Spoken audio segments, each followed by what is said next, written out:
We'll ask that you make some opening comments on our topic today, presidents and the Constitution, and specifically George Washington and the Constitution, and then we'll go to questions. Well, thank you, Kathy, for your introduction and your very kind words. It's really an honor to be with you here today for this Constituting America podcast. I want to thank you and Janine for the extraordinary leadership you provide to this organization, which reaches and inspires so many across our nation.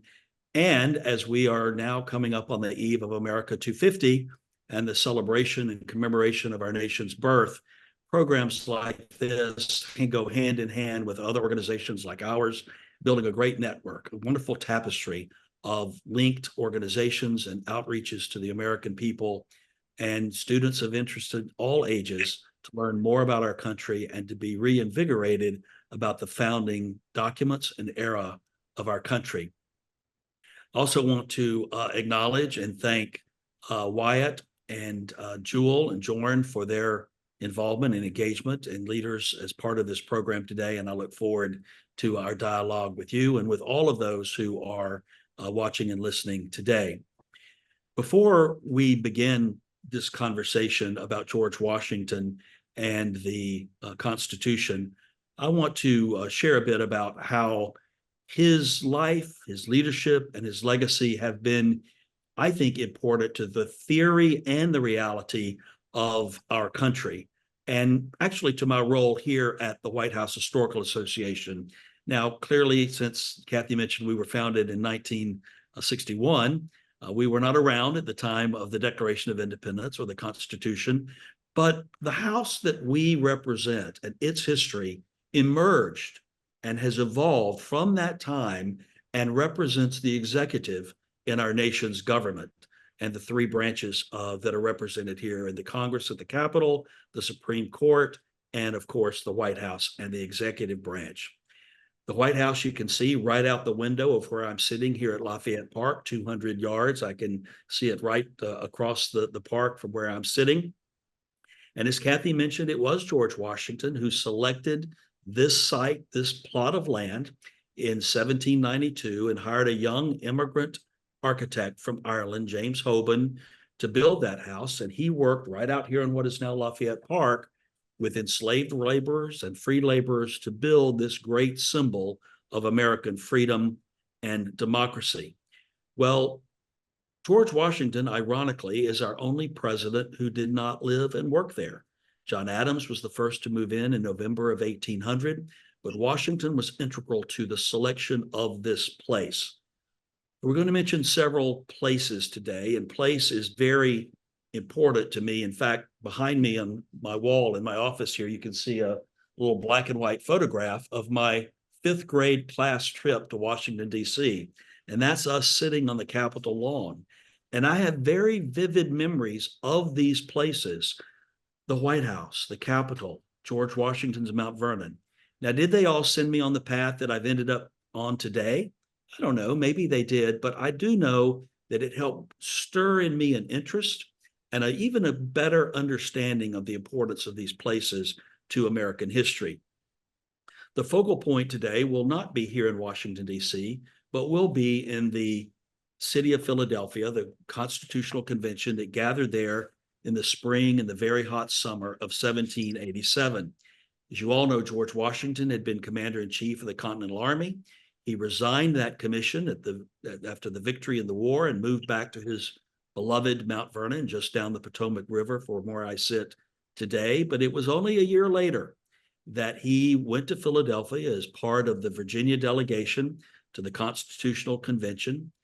And the new country had really been struggling under the Articles of Confederation, and it began as a meeting to fix the problems that the nation had been struggling with. But Washington knew that it was important to have a strong central federal government, and that was needed for this fledgling country to survive. Well, in Philadelphia, he was elected chair, surprisingly, of the 55 state delegates that were there, and many would say he would be the obvious choice to take on that role, having been the great general of the American Revolution. And interestingly, in an example of leadership that we see very seldom today, he didn't speak much from the podium. He was a very quiet leader. but his leadership was effective in the sidebar conversations he would have, the social gatherings in the evenings, letters that he would write and notes that he would slip to other delegates. So he was at work in a very integrated way to mold and shape and help frame the outcome of this convention, even though he withheld his voice and spoke of very little and very rarely from the podium itself. A plan was offered by the state of Virginia, which eventually evolved to be the constitutional document with that same federal focus of a strong central federal government. It was passed and sent on to the 13 states to ratify. And after ratification, George Washington did become the first president of the United States, elected unanimously by the Electoral College twice. Now, can you imagine being elected unanimously as president today? That's a little far-fetched. The only president in American history to achieve that honor. I think the other 44 men who followed him probably envy him greatly for having achieved that.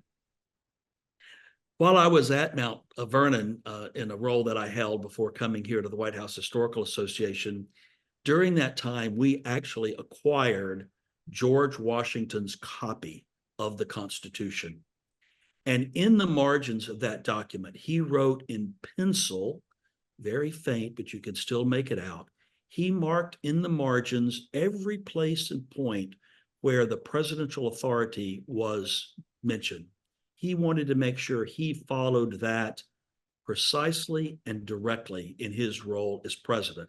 And having held that document in my hands at the place that was so important to him, his home, Mount Vernon, it just brought me that much closer to the feeling, not just of place, but of the paper, that this man, this great man of history, would have held that same document and would have noted his role and responsibilities as president from that document that I have.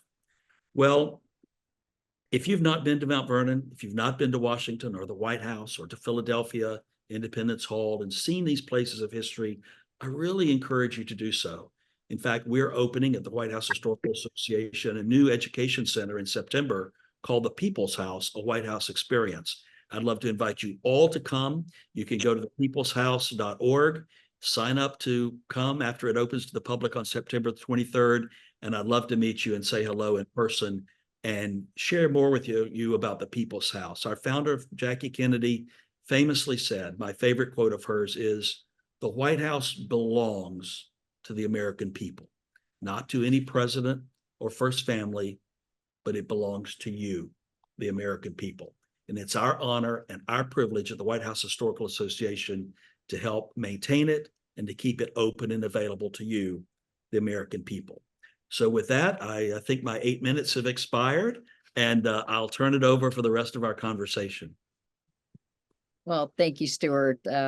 Really loved your opening comments and love that visual of the Constitution with George Washington's handwritten notes in it. Janine, we're going to go to you for questions.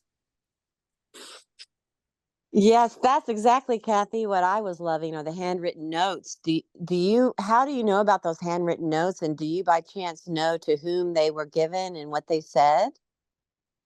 Well, the actual document that Mount Vernon acquired, the Mount Vernon Ladies Association, this wonderful group of deeply caring women that have taken possession of Mount Vernon and run it since the middle of the 19th century, learned that this document was coming available at auction. And it was so important to them that it become a cornerstone of the George Washington Presidential Library, which was part of my role at the time, was to conceptualize and build and get this presidential library open. Presidential Library is a whole wonderful network of great places. There are about 200 presidential sites across the country. This is one of them. And they learned of this document, and it is not a big rolled constitution like you see framed at the National Archives. Rather, it's a small document, a book, that was his actual working copy. And when the provenance, of course, was validated and verified, the ladies of Mount Vernon determined that this is something that should not escape their grasp. And so we actually bid on it and paid about $10 million for this document. And it is really the annotated version in the hand of the very first president of the United States, the document that he helped create through his quiet influence.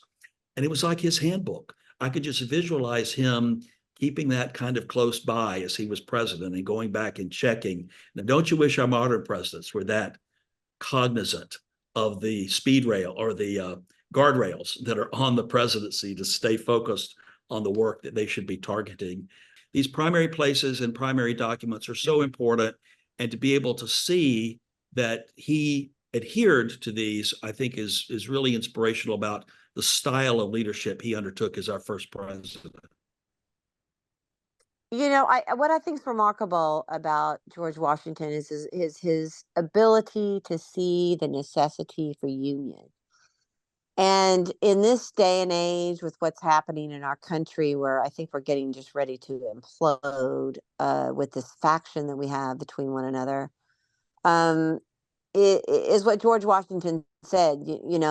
That in his farewell address, that the party system would be the demise of America because people would care more about their party than about America. And I think if there's ever a time when that's happening, it's today. And one of the things that George Washington he was really, aside from being a masterful general and a brave human being and just a humble servant that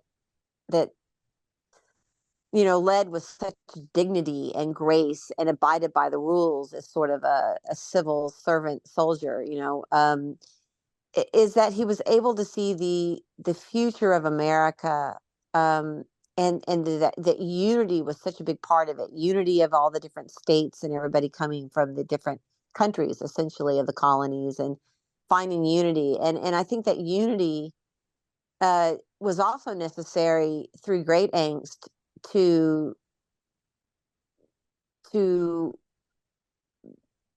structure the United States Constitution. And I think about the Connecticut Compromise and how, I think you could do an entire, 6-part series of just the Connecticut Compromise in general. But what were his thoughts about? I think he made one comment, if I recall, at what we call the Constitutional Convention, that wasn't really called that. He made one comment. And wasn't it about the House of Representatives? What was it about? I don't entirely recall. But Well, if you could answer that interesting. question, because I believe he made, but also just a sense of unity of pulling it together, and this Connecticut Compromise. Mhm. Well, I do think, it's interesting. We don't know exactly all that was said in detail. Madison took notes. That's really the only record of what was said during those 4 weeks gathered there. But there were a lot of back channel conversations in the evening. They would meet and have dinner and really roll up their sleeves and talk through things in those sessions. But you made a point, Janine, that really strikes me.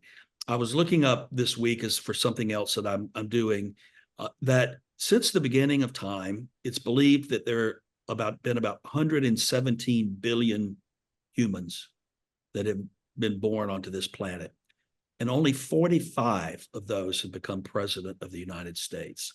So you're talking about a pretty select, very small, unique group of people. And then I thought how that they were each equipped for their time and their role and the uniqueness that they had in American history. And I thought about in the book of Esther in the Bible, when Esther is approached by her cousin Mordecai, who encourages her to go to King Xerxes to use her influence to free the Jewish people. And it became clear to her that she was born, as the scripture says, for such a time as this. And I think Washington was born, equipped, empowered to be the president and the leader that this fledgling country needed for such a time as this, that he was placed in leadership. He was a military leader at a time we were going up against the fiercest military in the world. He was this governing leader at this constitutional convention that had a quiet influence over the various conversations and compromises that were debated and discussed and ruled in or ruled out. And then he became the first stabilizing president of this strong executive form of government, and that could have succeeded or it could have failed. And he had the moral authority to become king if he wanted to because of who he was. But he set that aside and did not continue on after 2 terms. And so I do think there was something unique and special and ordained in him as a leader for our country for the time in which he was called upon to lead. And this very, you think about the Constitution of the United States, we refer to it all the time. It's now constitutional or unconstitutional, everything that we undertake. And that document was discussed, formed, framed, debated in just a few weeks' time in a hot room in Philadelphia, Pennsylvania, by people that had been gathered from the 13 states. So what a remarkable document, a remarkable time, and a remarkable leader that saw us through that time with all of those little factions from Virginia and Connecticut and everywhere else that came with their opinion. I do think it's interesting. Washington and the Virginians were the first to arrive. And it was several days, I think almost 10 days before there was actually a quorum for everybody to gather. So in those early days, I think Virginia's draft or proposal really was able to get a foothold. And that was the first thing addressed, first proposal that was raised when the order of business gavel was convened by Washington. And of course, that held the day at the end as well.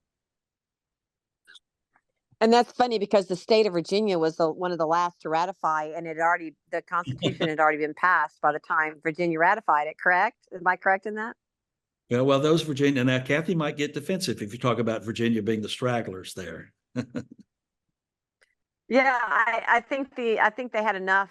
They had 3/4 of the states without Virginia, and they finally stepped up. I could be wrong, but that's what I think.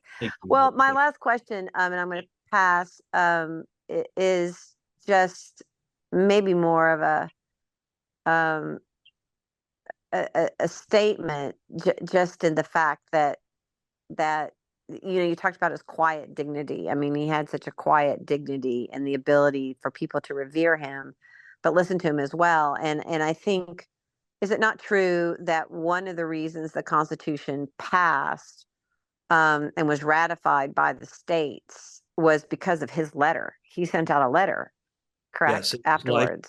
That's exactly right. It was like a cover document that went with it, and sort of the George Washington imprimatur that he gave it, the George Washington Good Housekeeping seal of approval.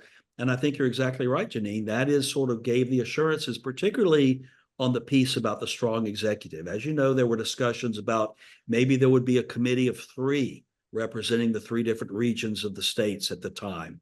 And that would have, you can imagine now, can you imagine now trying to wrangle the leadership of our country through a triumvirate executive of 3 different people, what that would look like?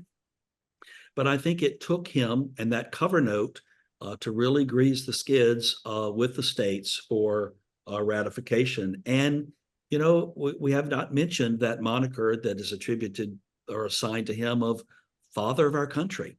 And it was a birthing process from all the elements of his early leadership that he really birthed this country as its leader at the beginning. And I think you're exactly right. His continuing to affirm that document through ratification was very, very important. Yes. Well, thank you. I appreciate your dedication to George Washington and the White House and all that you do. So you're a great civil servant, and you love your country. And thank you so much for your dedication of life to it. Well, thank you. And same to you, Janine, what you do and what you undertake. And it's really inspirational. And so really a big fan of yours as well. Oh, thank you. Okay, I'm going to pass to the rest of our wonderful team. Thank you so much. Hello. Thank you for the overview so far. It's so cool to think about the beginning of our nation and our first president who codified so much of the operation of the executive branch in a way, because it was theory when it was on paper, but George Washington was the first man to do it. So I don't think I've ever considered the physical placement of the White House being something that George Washington did. And so I'm wondering, could you tell us about anything else? Like how did that end up being something in his purview for him to decide that? And what other, or do you know of any other things like that that he did as the first president that um, were an expression of the Constitution in a way, but weren't written down in the Constitution? Well, so many things that George Washington undertook and did was for the first time in our nation's history. And many other presidents had undertaken those since, but he was the first. And it was Congress in 1790 passed a law that was to, if you've seen the musical Hamilton, the compromise to select a new location for the federal government had begun in New York, was then in Philadelphia. And the compromise was to take 10 square miles on the Potomac River from Virginia and Maryland to create this federal city. As president, he was given 10 years to create a seat of government for the Congress, the legislative branch, and for the executive in the president's house. And so that's a pretty short order of time to create these monumental buildings in this swampland here in the middle Atlantic. And so he was very serious about that. He was very methodical about that. And just as we've talked about with the Constitution, I think George Washington really had his thumb on the scale of exactly what he wanted to do. In selecting the architect, he wanted a building that would represent the American executive, as was described in the Constitution, as being powerful, but not a monarchy. We had just fought this war to leave this imperial government, and he didn't want something that would look like a palace, although there were some competition, some submissions in the competition for design that would have certainly been that.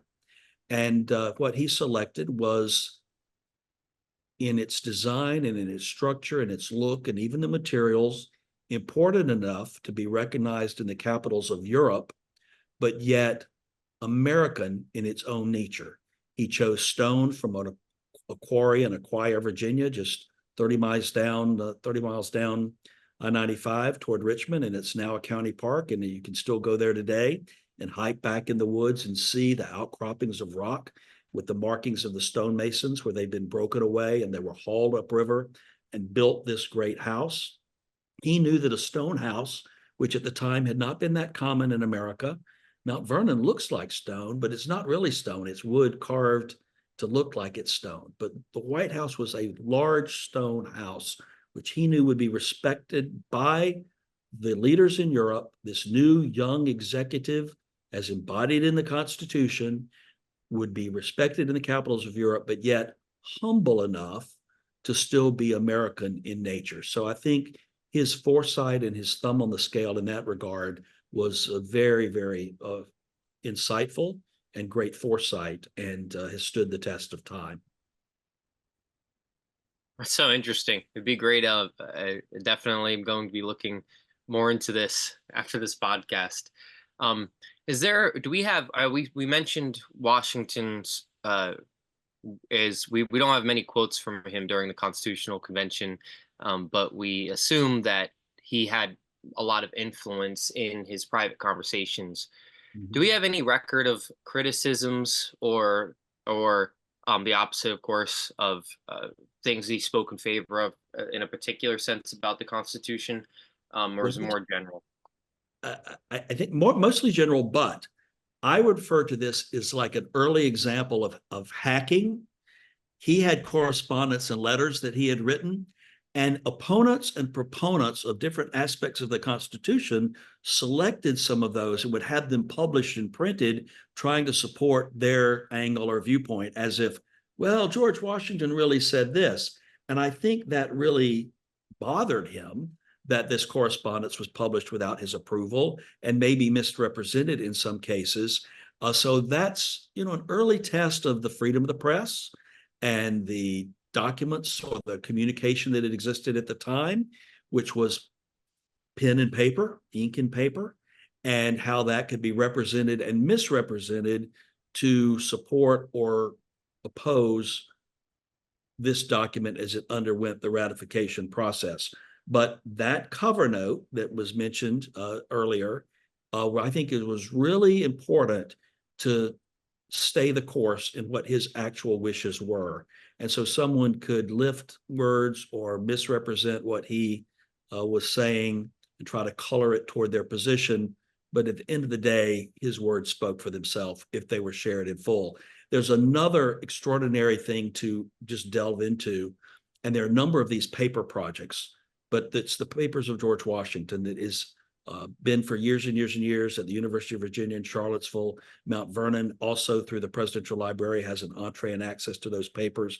And these papers projects that exist for all of our founders are a collection, may not be the original documents, but they compile all of the documents that are of record of any kind that are the letters to and from this particular American founder or president. And the papers of George Washington are rich and wonderful to understand the context of his mind in everything he did, not just the Constitution, not just the military, not just as in president, but as a farmer, as a distiller, to all of these other things that he undertook and tried to excel in doing.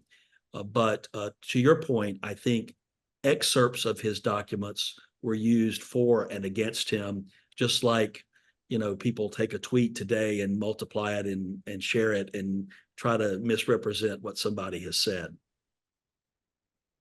That's interesting. The as George Washington assumed the presidential role in the executive branch the very first time, is there anything that we have not talked about yet that were almost novel in how he was going to execute that branch, how he executed that power as the president, and it has been instrumental and influential moving forward? I'm sure there are a number of things. One thing that comes to mind is very procedural. And in the president's house in Philadelphia, which unfortunately no longer exists, but we understand the design of it, there was a curved end of one of the walls in the house. Some say that is how the curvature of the oval rooms in the White House itself came to be, the blue room, the yellow room, and the diplomatic reception room. I have a little bit different theory on that, but that's a different conversation. But in the curved end of this room at the president's house in Philadelphia, he did these, what were called levees, where he would stand and guests would come up and they would bow to, not full bow, but kind of lean over and bow to him, and he would bow back. It wasn't a lot of handshaking and pats on the back. It was this very formal, kind of ritualized presidential interaction and engagement. It would seem odd to us today, I think, if we were to see something like that. But we evolved, I think, ways of interacting, ways of communicating evolved over the years, clearly. But that's just one odd thing to me that I think was his way of undertaking those ceremonial and official actions in a formal way as president of the United States that would seem really odd to us today. Yes, I'm sure that he, as a general, understood that the importance of the office and the respect of the office, even if he was personally uncomfortable at times. I do, that paints a very telling picture of Washington as the man and being able to put us there. Thanks for that description. And I'll pass to Wyatt. Hi, Wyatt. Hello. Yeah, thank you. As a huge history nerd, I'm just really loving this conversation because it's really interesting. Because I mean, I definitely am guilty of this too. To think that Washington didn't have a blueprint on how to do this. He was the first, and so he had, Article 2. It's a little broad, so he had to figure out all the nitty gritty details. And so one of the details, in fact, I want to ask about the process in which how he appointed his cabinet members, how he chose his cabinet members, and what's some of the steps that he took. Mm-hmm. Well, I think the formation of the cabinet really was a concept out of Washington's playbook. There's a wonderful book on the president's cabinet that has been published by the new director of the library at Mount Vernon, Lindsay Chavinsky, and I would encourage you to read that about how Washington formulated that cabinet and how it did evolve. I think he wanted to surround himself with leaders that would be of wise counsel and supportive of what he wanted to do. And I I look at Washington as someone who was an extraordinary first president, but something in the way you started this question made me wonder, I wonder if how good he would have been as president later on down the line. I mean, he kind of wanted to establish the way it was going to be. He laid the groundwork. He was the first to undertake this role. He had advocated for a strong singular executive, and in serving in that role for 2 terms, he was able to set the standard for what that would look like. And part of that standard was to surround himself with a group of advisors. Now, we know they did not all agree with one another. They did have different ideas and perspectives, which I think is wisdom on his part as well to make sure he received the best advice. I think a lot of leaders, a lot of recent leaders, like people only to tell them what they want to hear and only to nod and say, yes, Mr. President, yes, Mr. President. But I think the wisest ones, and Washington first among them, were those who knew his own counsel, who knew his own thinking, but also wanted to get different views and surround himself with different viewpoints. And I think that was the early formation and the early evolution to what has become, what has evolved to be the modern presidential cabinet. Of course, it is so large now that it is, and rarely meets. I think the cabinet now formally meets maybe 2 or 3 times a year. So it has a much different functioning reality now than it did in Washington's time. Yeah, and I mean, as you were saying too, one of the good things about Washington was he kind of knew his own limits too in certain areas, and I think that's very admirable because yeah, a lot of recent leaders would not be so keen to speak up on their limits and weaknesses. Another question I had, so why did he agree? Because he was a very strong influence, of course, but why did he agree to become this presiding president general or the presiding officer over the constitutional convention when he wasn't the one speaking out about what he thinks things should be? Well, he was even reluctant to go. I mean, he was happy back on his plantation or his farm in Virginia, having returned there from being away from Martha, being away from the farm for all of those years, leading our army in the American Revolution. And he wasn't thrilled to have to pack up and go up to Philadelphia in the heat of this late spring and summer, but he did. And of course, him being the big fish, he was elected to be the presider of this group. And I have to believe that he in his own mind thought, well, if I'm going to be there, then I want to have as much influence, I want to control it as much as I can. I just don't want to be a backbench person and sit. If I'm in the chair with the gavel, then I can preside, I can kind of move things the way that I want to have them moved.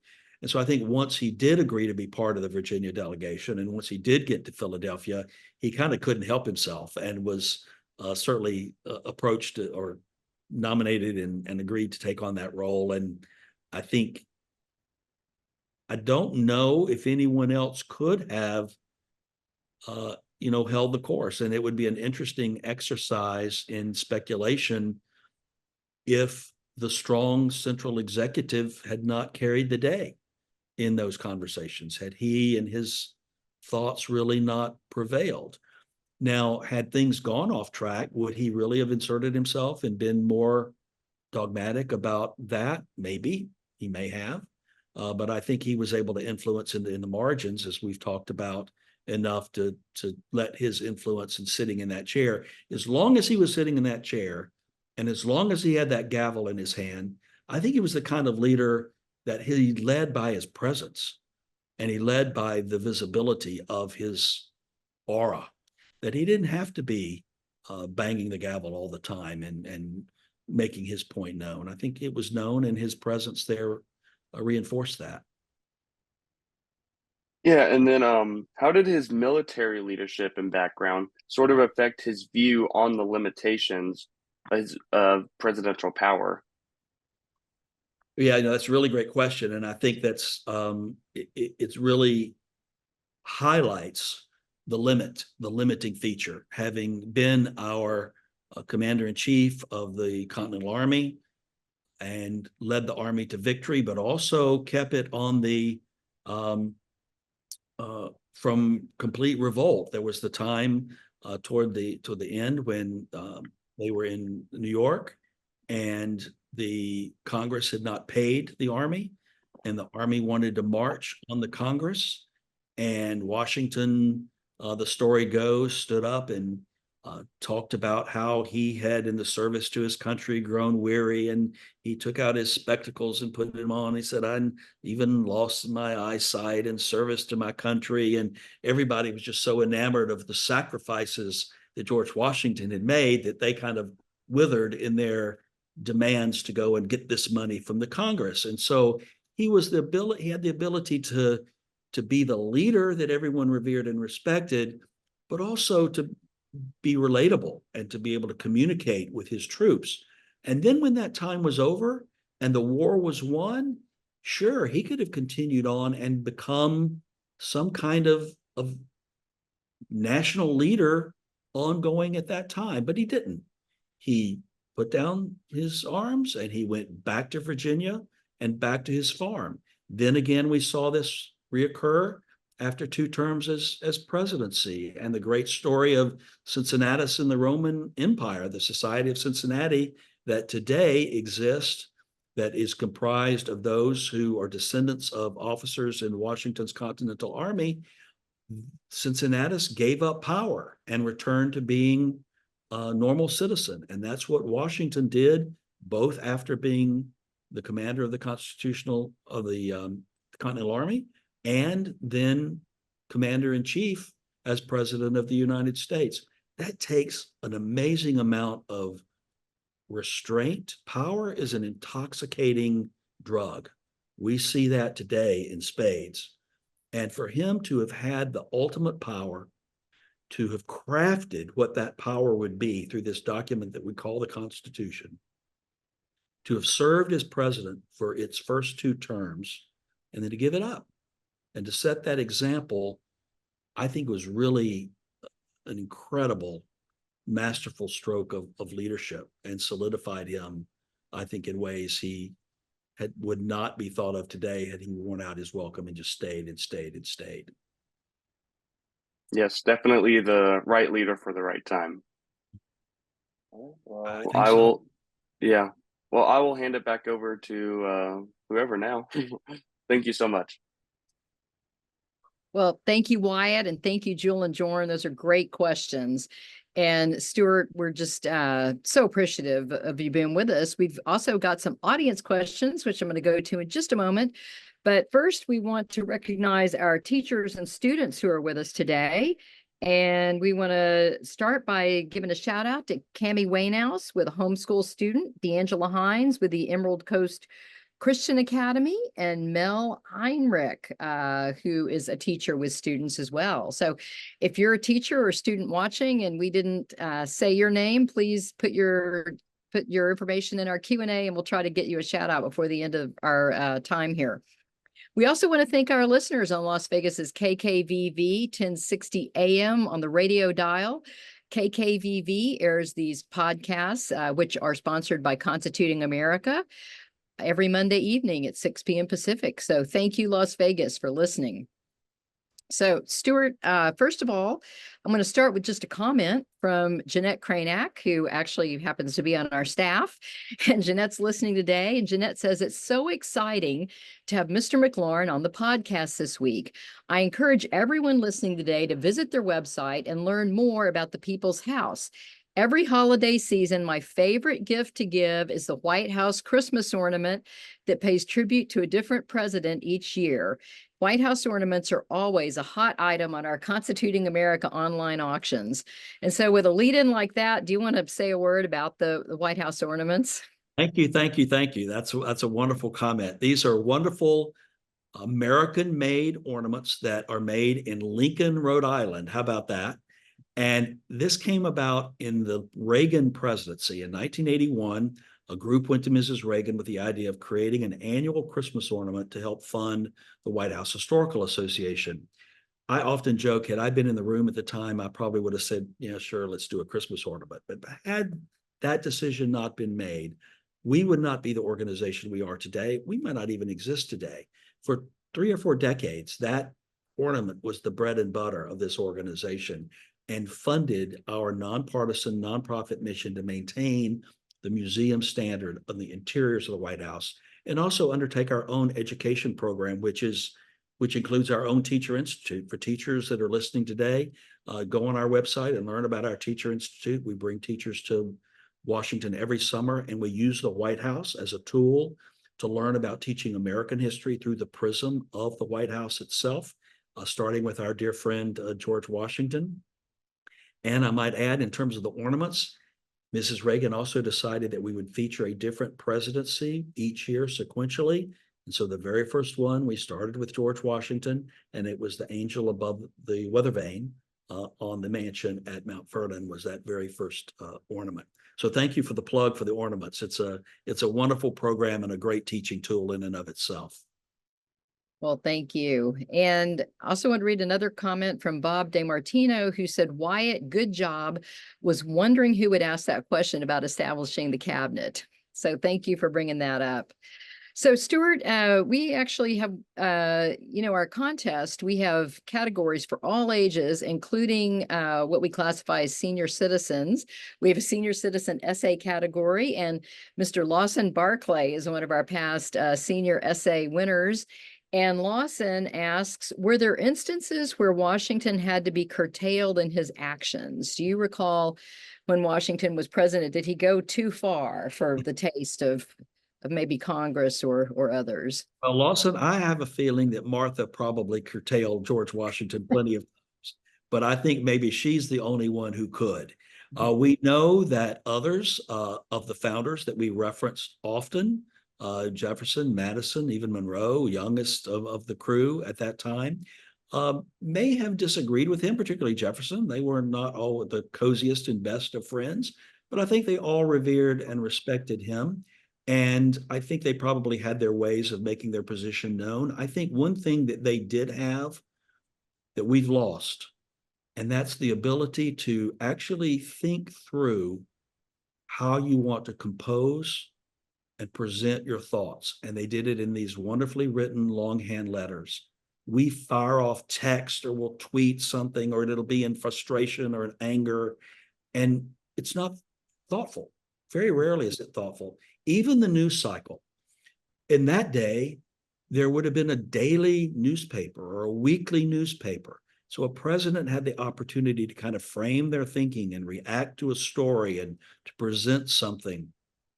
Even as recently as the Reagan and Bush 41 presidencies, we didn't have the 24-hour news cycle. It was a morning newspaper and an afternoon national newscast. And so the White House and the president could react to the story and be more thoughtful about it. Now it's breaking news with every commercial break that's on, and it's 24 hours a day. And presidents, like everyone else, are just firing off things that are actions and reactions to everything that's said. So I think that is, while we benefit from technology and modern information and accessibility to content, we lose that thoughtfulness that our founders took advantage of by the written word. And it's almost as if they knew that what they were writing was going to go down in history and be a part of these papers projects that I'm talking about. Really powerful documents, these handwritten letters that they wrote to themselves, even when they were in Philadelphia, even when they were meeting and having dinner, they would write letters to back and forth to each other in Philadelphia, trying to advocate for their position and what they wanted to do. Well, thank you. Andrew Kay brings up a quote from John Adams, and he says, would you agree that George Washington epitomized John Adams' statement, our Constitution was made only for a moral and religious people. It is wholly inadequate to the government of any other? Well, I'm not going to take issue with what John Adams would have said. I think that's a wonderful quote, and I would hope and trust and pray that all of our leaders are chosen and selected and blessed. We certainly need leaders who are chosen for the time that they have to lead, and that's a matter of personal faith. I'm not trying to make a political or policy statement in that regard, but like I used the story of Esther earlier to illustrate that for such a time as this, I think leaders are put in their place. And I don't think that just because you've been one of the 45 who's been president of the United States, you necessarily would have been a great president at any other time. I don't know that how telegenic what George Washington would have been, or how telegenic Abraham Lincoln would have been. I don't know, may not have worked in this point in time. But for the time in which they were chosen by whatever method or being that chose them to lead, they did so. And I think it's amazing and remarkable. As Franklin said, it's a republic if you can keep it.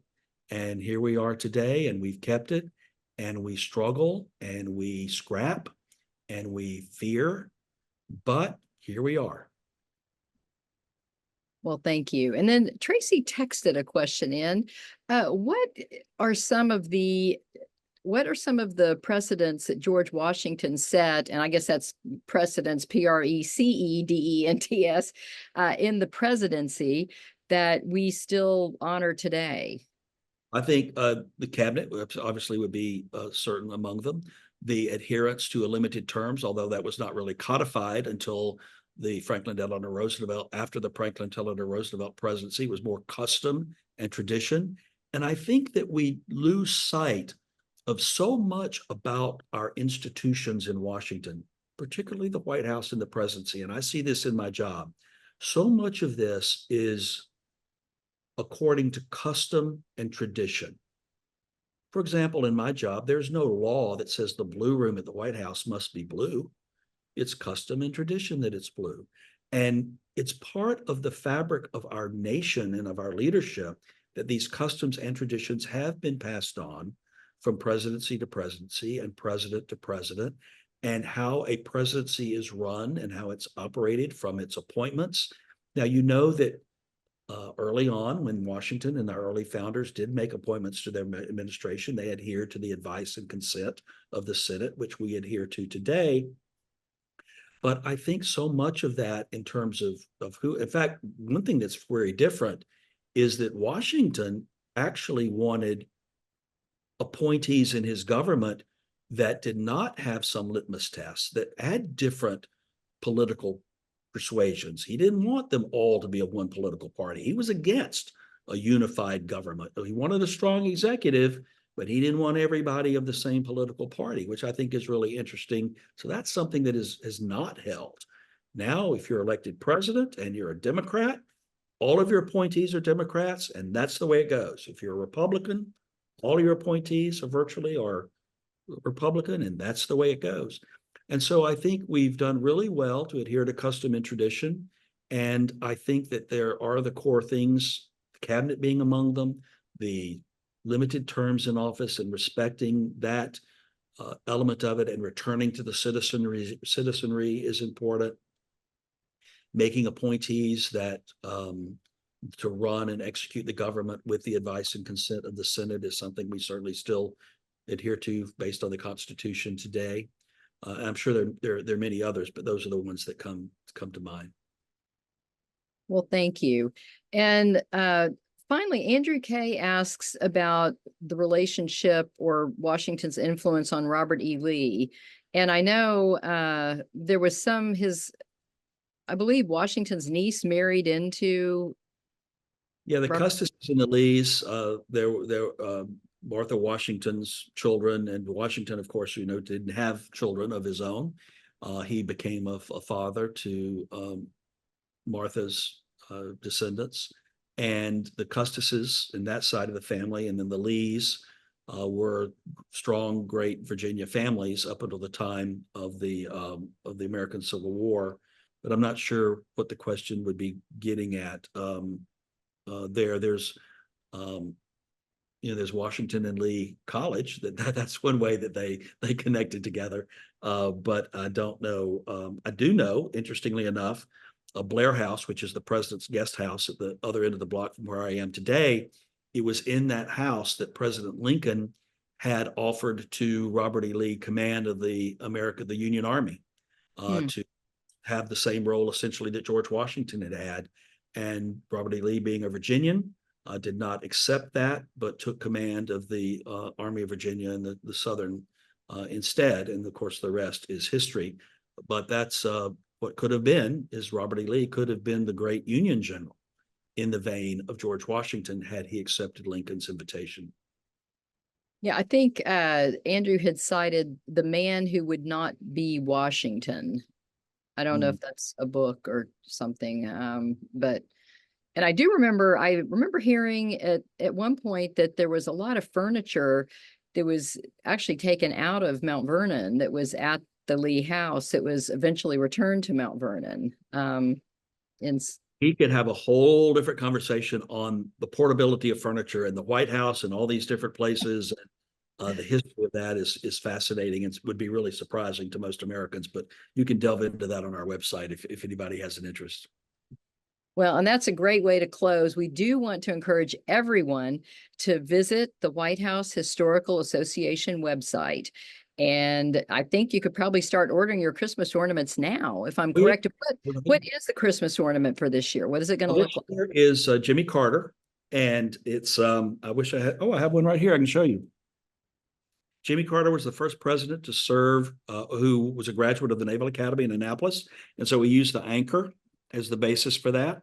And he also was a nuclear Navy officer, so we have the small White House there, the anchor, the peace dove. He was, of course, an advocate for peace. On the back, we have at the very bottom a little garland of peanut flowers and peanuts that's on there. This is the nuclear submarine SSN 23, which is the USS Jimmy Carter. It's on the top there. So each ornament comes in a little box, and it has a history booklet that will pick up on some of the motifs of the ornament, but also tell a richer, fuller story of that presidency itself. We don't get into policy, into politics, but we get into the history of America and the history of the presidency during that 4 or 8 years. So this is the 2024 White House Christmas ornament right there. Well, that's great. Thank you so much. And we want to thank our audience for all your great questions and for being with us today. And we want to invite you to come back next week.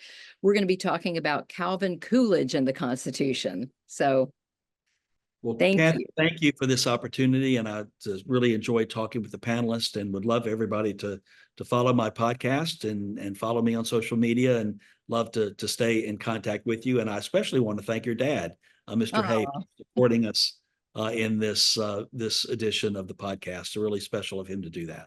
Thank you so much. Well, thank you, Stewart. And I'm sure we'll be in touch soon. Thank you. Thank you all. Bye-bye. Okay, bye.